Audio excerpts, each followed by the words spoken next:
എജു world with AI. എല്ലാവർക്കും നമസ്കാരം. നമ്മുടെ പുതിയൊരു എക്സ്പ്ലെയിനർ ക്ലാസ്സിലേക്ക് എല്ലാവർക്കും വലിയൊരു സ്വാഗതം. എക്സാമൊക്കെ അടുത്ത് വരികയാണല്ലോ അല്ലേ? അതുകൊണ്ട് തന്നെ ഇന്ന് നമ്മൾ ഫിനാൻഷ്യൽ മാനേജ്മെന്റിന്റെ ആദ്യത്തെ 3 യൂണിറ്റുകൾ വളരെ ലളിതമായി പഠിക്കാൻ പോവുകയാണ്. പരീക്ഷയ്ക്ക് മുൻപ് ഇതൊന്ന് കേട്ടിരുന്നാൽ നിങ്ങൾക്ക് വളരെ എളുപ്പത്തിൽ കാര്യങ്ങൾ മനസ്സിലാക്കാം. അപ്പോൾ ഒട്ടും സമയം കളയാതെ നമുക്ക് തുടങ്ങിയാലോ? നമ്മുടെ ഇന്നത്തെ അജണ്ട ഇതാണ്.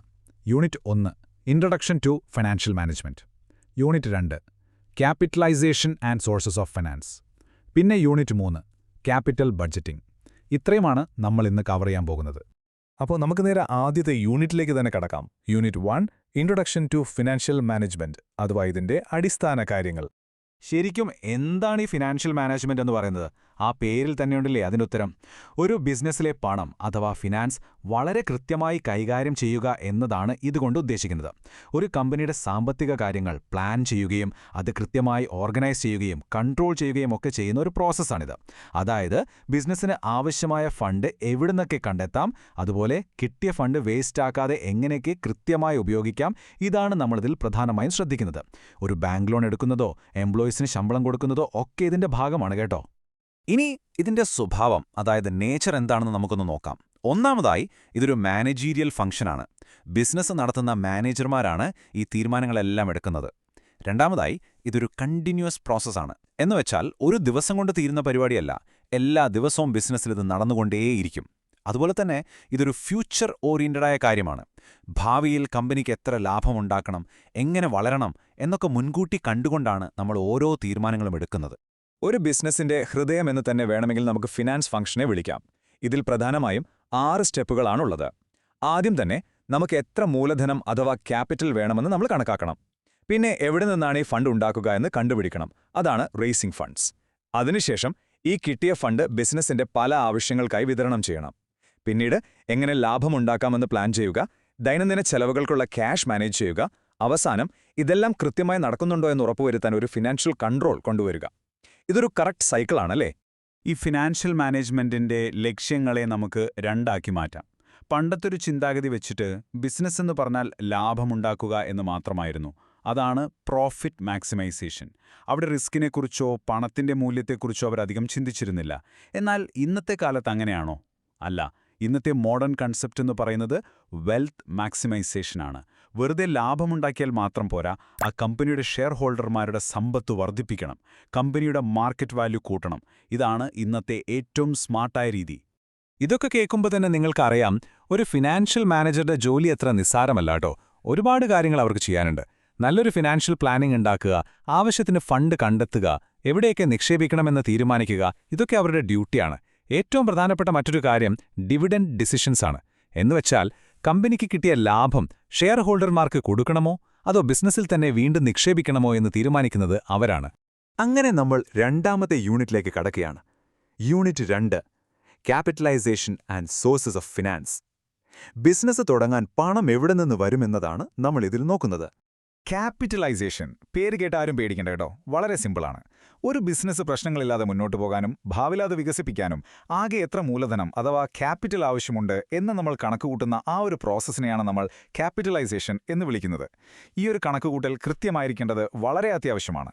ഇനി ഈ കണക്ക് കൂട്ടിയ തുക തെറ്റിയാൽ എന്ത് സംഭവിക്കുമെന്ന് നോക്കാം. നമുക്ക് ആവശ്യമുള്ളതിനേക്കാൾ കൂടുതൽ ഫണ്ട് ബിസിനസ്സിൽ കിടക്കുകയാണെങ്കിൽ അതിനെ ഓവർ ക്യാപിറ്റലൈസേഷൻ എന്ന് പറയും.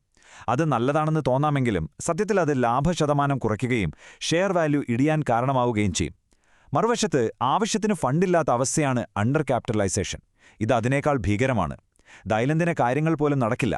ബിസിനസ് വലിയൊരു പ്രഷറിലേക്ക് പോകും. ശരി, പണം വേണമെന്ന് നമ്മൾ തീരുമാനിച്ചു.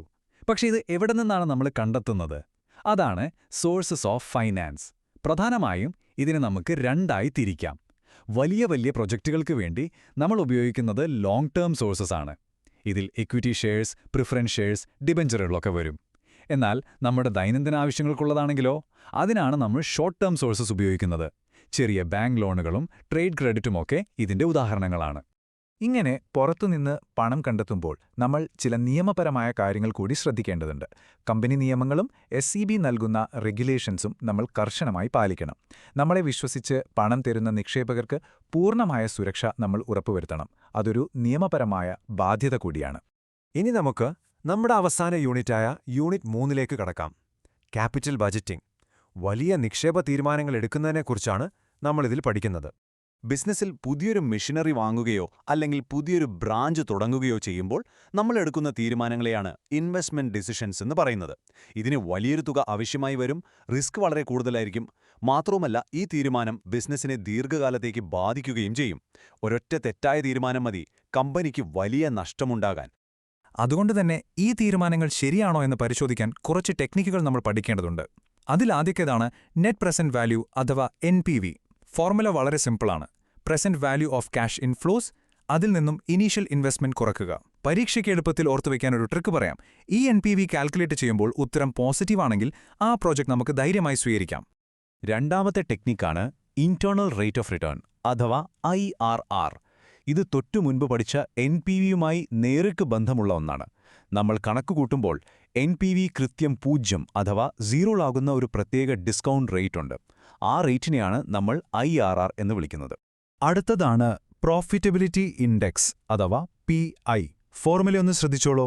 പ്രസന്റ് വാല്യൂ ഓഫ് ക്യാഷ് ഇൻഫ്ലോസിനെ ഇനീഷ്യൽ ഇൻവെസ്റ്റ്മെന്റ് കൊണ്ട് ഡിവൈഡ് ചെയ്യുക.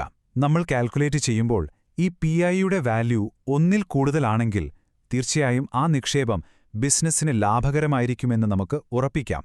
ഇനി ഏറ്റവും എളുപ്പത്തിൽ മനസ്സിലാക്കാൻ പറ്റുന്ന ഒരു മെത്തഡാണ് പേ ബാക്ക് പീരീഡ്. പേരിൽ തന്നെ ഉണ്ടല്ലേ കാര്യം.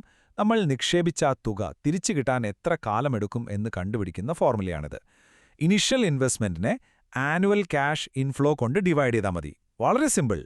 ഇതിലെ അവസാനത്തെ ഫോർമുലയാണ് അക്കൗണ്ടിംഗ് റേറ്റ് ഓഫ് റിട്ടേൺ അഥവാ ARR.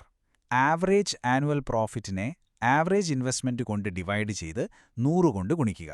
ഇവിടെ നിങ്ങൾ പ്രത്യേകം ഓർക്കേണ്ട ഒരു കാര്യം എന്താണെന്ന് വെച്ചാൽ, ക്യാഷ് ഫ്ലോയ്ക്ക് പകരം അക്കൗണ്ടിംഗ് പ്രോഫിറ്റ് ഉപയോഗിക്കുന്ന ഒരേ ഒരു രീതിയാണിത്.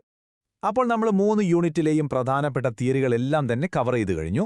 ഇനി നിങ്ങളോട് എനിക്കൊരു ചോദ്യം ചോദിക്കാനുണ്ട്. നമ്മളിപ്പോൾ NPV തൊട്ട് പേ ബാക്ക് പീരീഡ് വരെയുള്ള പല രീതികൾ പഠിച്ചില്ലേ?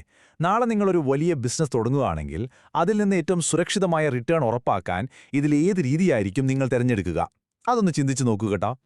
അങ്ങനെ വളരെ സിമ്പിളായിട്ട് നമ്മുടെ ഈ എക്സ്പ്ലെയിനർ ക്ലാസ് നമ്മളിവിടെ പൂർത്തിയാക്കുകയാണ്. നിങ്ങൾക്കെല്ലാവർക്കും കാര്യങ്ങൾ വ്യക്തമായി മനസ്സിലായി എന്ന് ഞാൻ വിശ്വസിക്കുന്നു. ഇനി ഈ ഫോമുലുകൾ ഉപയോഗിച്ചുള്ള പ്രോബ്ലം ക്ലാസ്സുകൾ നമുക്ക് ഉടനെ തന്നെ ചെയ്യാം കേട്ടോ. നിങ്ങളുടെ എക്സാം പ്രിപ്പറേഷന് ഈ ക്ലാസ് തീർച്ചയായും ഉപകാരപ്പെടും. അപ്പോൾ like, share and subscribe to EduWorld with AI. എല്ലാവരും നന്നായി പഠിക്കുക. നമുക്ക് അടുത്ത ക്ലാസ്സിൽ കാണാം. ബൈ.